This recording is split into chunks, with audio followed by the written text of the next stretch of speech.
మంది యవ్వన బిడ్డలు ఎవరి వారి యొక్క తల్లిదండ్రులకి ఏమని చెప్తూ ఉన్నారంటే, నాన్న నేను తప్పు చేశాను, అమ్మ నేను తప్పు చేశాను, మీరు ఎన్నో విషయాలు నా జాగ్రత్త కొరకు చెప్పారు, అయినా నేను వాటిని పట్టించుకోలేదు, మీరు చెప్పినప్పుడు నేను అపార్థం చేసుకున్నాను, ఇగో నేను ఒక మోసంలో చిక్కుకున్నాను, నేను మోసపోయాను. ఏమండి, ఒక సెల్ఫీ వీడియో తీసుకొని తల్లిదండ్రులకి చెప్తూ ఏమని సలహా చెప్తున్నారు తెలుసా అండి? నాన్న తమ్ముడిని బాగా చూసుకో, అమ్మా తమ్ముడిని బాగా చూసుకో అని చెప్పి ప్రియా దేవుని బిడ్డలారా, ఏమండి ఆ సెల్ఫీ వీడియోల ద్వారా వారికి వారు హాని చేసుకుని తల్లిదండ్రులకు కుటుంబానికి దూరం అవుతున్న యవ్వన బిడ్డల గురించి ఈ మధ్యకాలంలో నేను వింటూ ఉన్నప్పుడు చాలా వేదన అనిపించింది ప్రియులారా.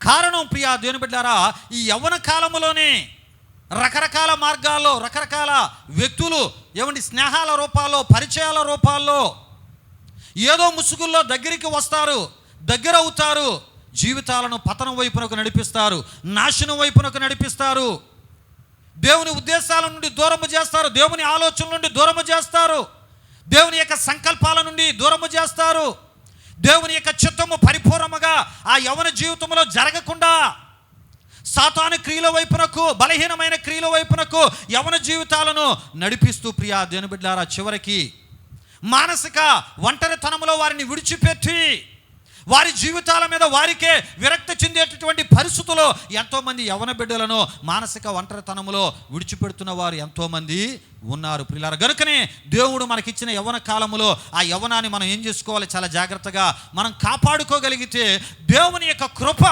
సమృద్ధిగా అలాంటి యవ్వన బిడ్డలకు అనుగ్రహించబడుతుంది ప్రియులారా. ఒక యవ్వన కాలములో దేవుని యొక్క కార్యాలు అద్భుతముగా మన జీవితాల్లో జరగాలి అంటే అందు గురించి దేవుని వాక్యంలో మనం చూస్తుంటాం. అపోస్తలుడైన పౌలు గారు అంటారు తిమోతికి, ఏమండి ఆనాటి కాలములో ఏమండి క్రైస్తవ యువ సంఘ కాపరి యువ సంఘ నాయకుడైన తిమోతికి పౌలు గారు అంటారు, తిమోతి యవ్వనేచ్ఛల నుండి నువ్వు దూరముగా పారిపో. మూల భాషలో ఉంటుంది యవ్వన ఏచ్ఛలు యవ్వన కోరికలకు వాటిని విడిచి నువ్వు పారిపో. చాలామంది ఏం చేస్తారంటే యవ్వనేచ్ఛల నుండి పారిపోతారు కానీ విడవరండి.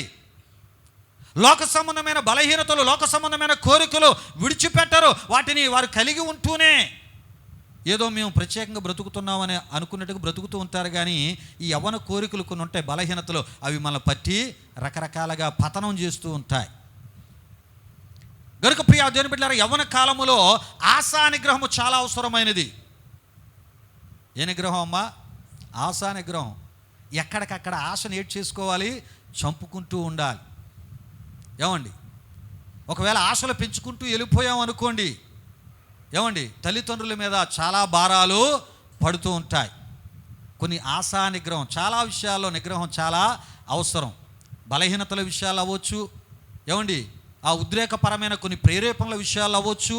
యవ్వనస్తులు ఎంతవరకు వారిని వారు ఏమండి దేవుని యొక్క ఆత్మ సహాయము ద్వారా, వాక్య సహాయము ద్వారా, దేవుని సన్నిధి సహాయము ద్వారా, దేవుని యొక్క ప్రజల ప్రార్థనా సహాయము ద్వారా, వారి వ్యక్తిగత ప్రార్థనా సహాయము ద్వారా కొన్ని వాటిని జయించడానికి ఏమండి మరి సహాయపడుతూ ఉంటాయి. కనుక నిగ్రహం చాలా ప్రాముఖ్యమైనది.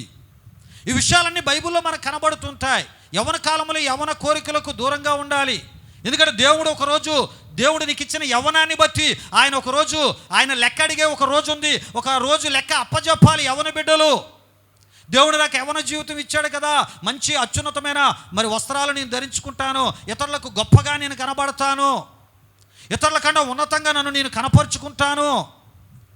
ప్రియులారా, కాలక్రమేణా యవ్వన బిడ్డలు ఒకవేళ అలా వెళ్తున్న కొలది ఆర్థికపరమైనటువంటి భారం ఎవరి మీద పడుతుంది? తల్లిదండ్రుల మీద పడుతూ ఉంటారు. తల్లిదండ్రుల యొక్క ఆర్థిక పరిస్థితులను బట్టి పిల్లలు ఏటవుతూ ఉండాలి, మెసులుకుంటూ ఉండాలి. ఇవి చాలా ప్రాముఖ్యమైనవండి. ఒక యవ్వనం ఇవ్వబడింది, ఇక్కడ నుండి ఆలోచనలు తలంపులు అన్నీ కూడా ఏమని కుటుంబం యొక్క విలువలు పెంచే రీతిలో ఉండాలి, సంఘం యొక్క విలువలు పెంచే రీతిలో ఉండాలి, సంఘ సేవకుల యొక్క విలువలు పెంచే రీతిలో ఉండాలి.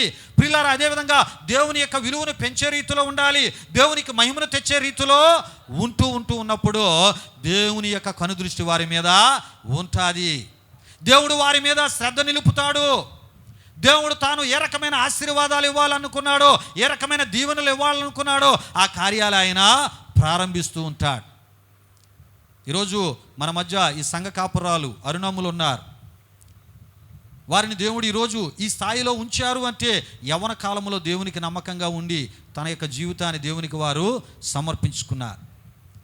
ఈరోజు ఒక ఆశీర్వాదకరమైన, ఒక దీవెనకరమైన, ఏమండి, వారి కుటుంబాలకే కాకుండా అనేక ఆత్మలకు దీవెనకరంగా ప్రభు వారిని వాడుకుంటూ ఉన్నారు.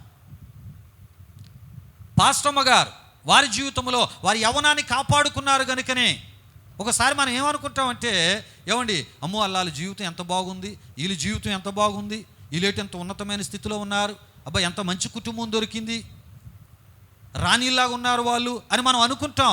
వారి యవ్వన కాలంలో వారు దేవుని కొరకు నమ్మకంగా ఉన్నారు.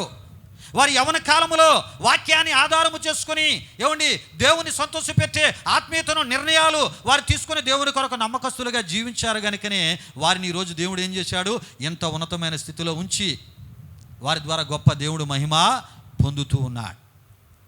ఒక రెబకా లాంటి ఆశీర్వాదము మైథిలి అమ్ములకి దేవుడు ఇవ్వాలని దేవుడు అనుకుంటూ ఉన్నాడు. ఏమండి, ఒక పరిశుద్ధ మరియ లాంటి ఆ అత్యధికమైన కృపను దేవుడు మైథిలి అమ్ములకి దేవుడు ఇవ్వాలనుకుంటున్నాడు.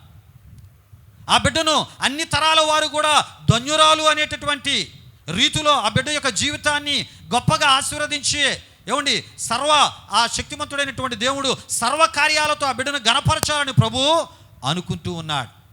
ఈ కార్యాలన్నీ ఎప్పుడు ఆ యవ్వన జీవితంలో దేవుడు చేస్తూ ఉంటాడంటే, దేవుడిచ్చిన యవ్వనాన్ని ఎలా కాపాడుకోవాలంట, పవిత్రముగా కాపాడుకోవాలి.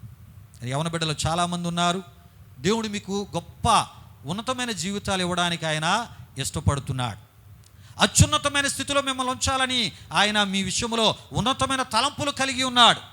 ఆయన ఆలోచనలు మీ విషయమై మహా గంభీరముగా ఉన్నాయి. ఆయన తలంపులు మీ భవిష్యత్తుల విషయమై ఎంతో గొప్పగా ఉన్నాయి.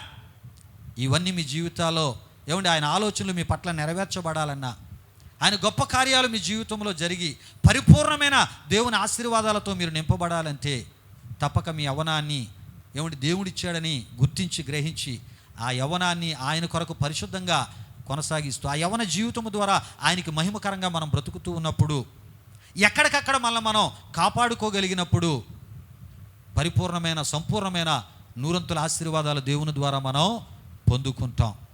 ఉదయకాల సమయంలో ప్రియులారా, మరి బాల్యములోంచి యవ్వనములోనికి దేవుడు ప్రవేశపెట్టిన మైథిలి అమ్ములను రాబో దినాల్లో తన యొక్క యవ్వన జీవితాన్ని అత్యున్నతంగా దేవుడు ఆశీర్వదించాలని, అత్యున్నత చదువులు చదివి అనేకులకు మేలుకరంగా, దీవెనకరంగా అత్యున్నత స్థాయిలో ఆ బిడ్డను ప్రభు ఉంచాలని, ప్రభు ఆ బిడ్డ పట్ల కలిగిన ప్రతి ఆశీర్వాదకరమైనటువంటి తలంపులు, దీవెనకరమైన తలంపులు ఆ బిడ్డ పట్ల నెరవేర్చబడే ఆ ఆత్మీయతలో ఆ బిడ్డ కూడా దేవునికి నమ్మకంగా ముందు కొనసాగాలని ప్రభు పేరట నేను తెలియజేస్తూ, ఇది మొదలుకొని దేవుని యొక్క కృపాక్షేమాలు, ఇది మొదలుకొని దేవుని యొక్క సుఖజీవముతో కూడు సంవత్సరములు, ఇది మొదలుకొని దేవుని యొక్క అద్భుతమైన కాపుదల, భద్రత దేవుడు నిండుగా ఆ బిడ్డకి అనుగ్రహిస్తూ నూరొత్తులుగా ప్రభు ఆయన కృపలో ఆ బిడ్డను వర్ధిల్ల చేయాలని ప్రభు సేవకును కోరుతూ ఈ మాటలు నేను ముగిస్తూ ఉన్నాను.